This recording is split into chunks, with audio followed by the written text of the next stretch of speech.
NIO va investir dans une nouvelle usine, malgré des ventes un peu décevantes. Une troisième usine pour NIO, donc. Ce sera en Chine, évidemment. Le président et cofondateur de NIO a récemment confirmé la nouvelle. Avec une capacité annuelle de 600 000 unités, cette nouvelle usine servira à fabriquer les voitures électriques des marques NIO et Onvo.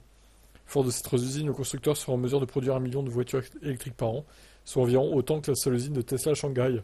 Contrairement à certains de ses concurrents, en Chine, la marque assure ne pas avoir de problème de surcapacité. Pourtant, les résultats des premiers trimestres ont été décevants. La firme a annoncé un résultat plus faible que prévu.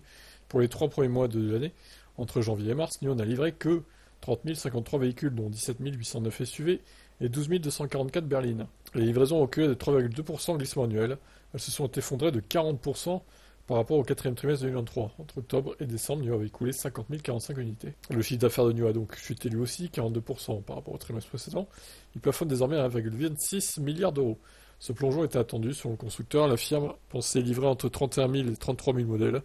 Elle s'attend en revanche à ce que les livraisons du deuxième trimestre soient beaucoup plus importantes. NIO vise entre 54 et 56 000 unités entre avril et juin.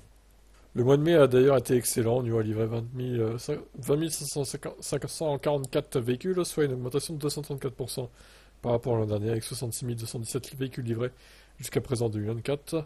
Les livraisons de voitures électriques sont en hausse de 51% chez NIO.